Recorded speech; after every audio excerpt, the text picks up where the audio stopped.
మరో media breaking చూస్తున్నాం. Speaker ఓం బిర్లాపై కాంగ్రెస్ విశ్వాస తీర్మానం పెట్టింది. లోక్సభ సెక్రటేరియట్ కు కాంగ్రెస్ నోటీసులు ఇచ్చింది. దీనిపై మొత్తం 108 మంది ఎంపీలు సంతకాలు చేసినట్టుగా తెలుస్తోంది.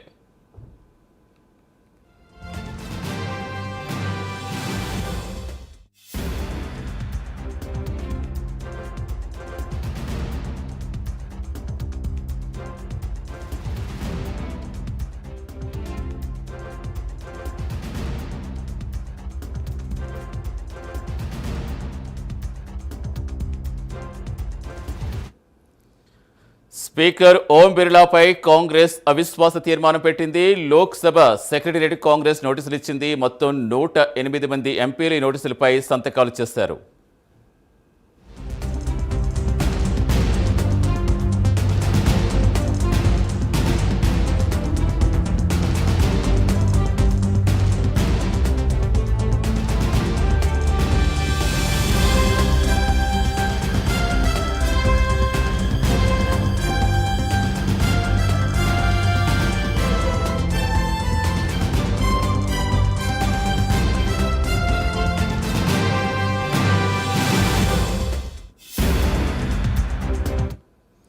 స్పీకర్ ఓం బిర్లాపై కాంగ్రెస్ అవిశ్వాస తీర్మానం ప్రవేశపెట్టింది.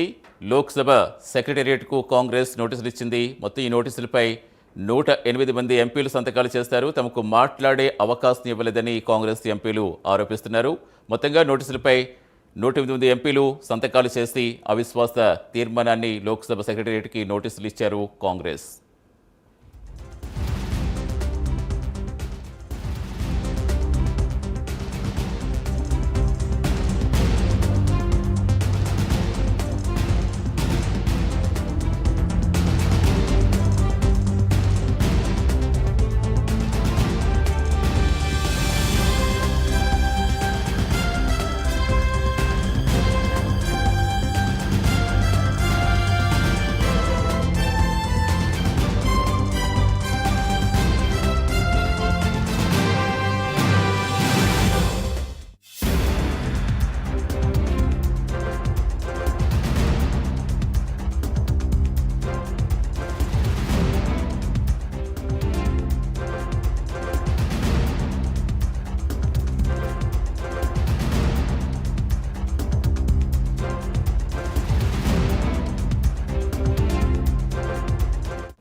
విపక్షాలకు మాట్లాడే అవకాశం ఇవ్వలేదని ఆరోపిస్తూ లోక్సభ స్పీకర్ ఓం బిర్లాపై కాంగ్రెస్ అవిశ్వాస తీర్మానం ప్రవేశపెట్టింది.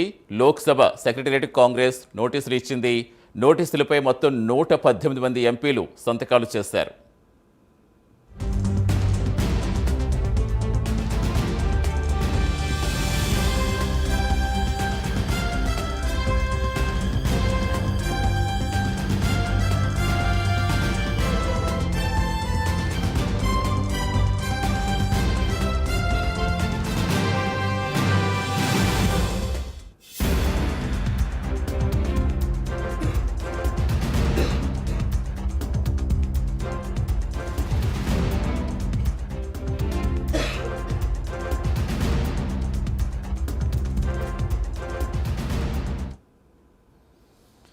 స్పీకర్ ఓం బిర్లాపై కాంగ్రెస్ అవిశ్వాస తీర్మానం ప్రవేశపెట్టింది. మొత్తం ఈ నోటీసులపై 118 మంది ఎంపీలు సంతకాలు చేస్తారు. పూర్తి నడిచేందుకు ఢిల్లీ నుంచి మా నేషనల్ బ్యూరో చీఫ్ కళా జనతర్. ఎస్ కళ, ప్రస్తుతం ఈ నోటీసులు ఇంకా ఏమని పేర్కొన్నారు? సతీష్, దాదాపు మనకు ఏదైతే పార్లమెంటు సమావేశాలు జరిగిన 3వ రోజు నుంచి కూడా అటు ప్రభుత్వానికి ఇటు ప్రతిపక్షాలకు మధ్య పుస్తకానికి సంబంధించినటువంటిపై చర్చ పదే పదే జరుగుతుంది. దీనికి సంబంధించినటువంటిది గత 2 రోజుల నుంచి కూడా మరింత తీవ్రమైనటువంటిది. ఈ రోజు ఉదయం, అంటే ఈ రోజుకి దాదాపు 10వ రోజు పార్లమెంటు సమావేశాలు జరిగేటటువంటి రోజు. ఈ రోజు ఉదయం నుంచి కూడా దీనిపై ప్రత్యేకంగా కూడా ఏదైతే ఓం ప్రకాష్ బిర్లా ఏదైతే అటు ప్రధానమంత్రి కూర్చున్నటువంటి స్థలములో అటు కాంగ్రెస్ ఎంపీలు 11 మంది మహిళా ఎంపీలు రావడము పై వ్యాఖ్యలు చేసినటువంటి పక్షంలో ఒకవైపు ఇటు ప్రియాంక గాంధీ అనుకోవచ్చు, ఇటు రాహుల్ గాంధీ దీనిపై తీవ్రంగా విమర్శలు చేయడం జరిగింది. అటు స్పీకర్ ఆ విధంగా అనడము తగదు, అది కరెక్ట్ కాదు అంటూ కూడా ఇటు కాంగ్రెస్ ఏదైతే బయటికి పార్లమెంట్ ఆవరణలో ప్రెస్ మీట్ లో చెప్పినటువంటిది.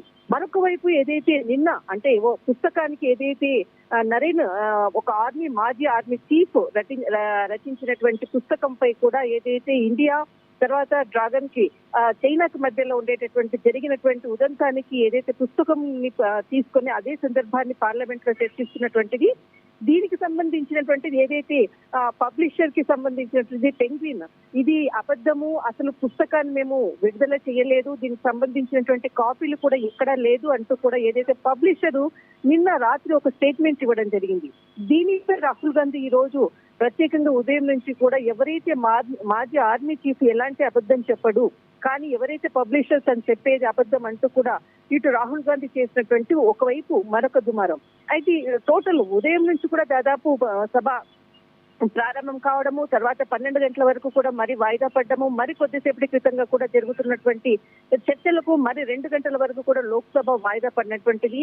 కానీ అందరూ కాంగ్రెస్ ఎంపీలు నిన్ననే దాదాపు దీనికి సంబంధించినటువంటి ఏదైతే ఇటు స్పీకర్ పై కూడా అవిశ్వాస తీర్మానాన్ని ప్రవేశపెట్టబోతున్నాం అంటూ కూడా నిన్న ఏదైతే చెప్పినటువంటిది, ఈ రోజు టోటల్ కాంగ్రెస్ కి అటు విపక్షాలకు సంబంధించినటువంటి ఎంపీలందరూ కూడా కాంగ్రెస్ ఎంపీలు తర్వాత ఇతర అంటే ఏదైతే ఇండియా కూటమిలో ఉన్నటువంటి భాగస్వామ్య ఎంపీలందరూ కూడా ఇటు స్పీకర్ కి సంబంధించినటువంటి అవిశ్వాస తీర్మానాన్ని ప్రవేశపెట్టుతూ అందరూ కూడా సంతకాలు చేసి కొద్దిసేపటి క్రితమే ఇవ్వడం జరిగింది. అవిశ్వాస తీర్మానానికి సంబంధించినటువంటిది లేఖను కూడా అందించడం జరిగింది. థ్యాంక్ యూ కళ. स्पीकर महोदय ने बड़ा सोच समझ करके एक दलित व्यक्ति को और कल उनको सभापति का मौका दिया, लेकिन कांग्रेस पार्टी के नेता राहुल गांधी के इशारे पर उनके जो एक दलित व्यक्ति हमारे 5 फरवरी 2026 को 11 के लिए जो सभापति के कुर्सी पे बैठे थे, उनके ऊपर कागज फाड़ करके फेंके गए।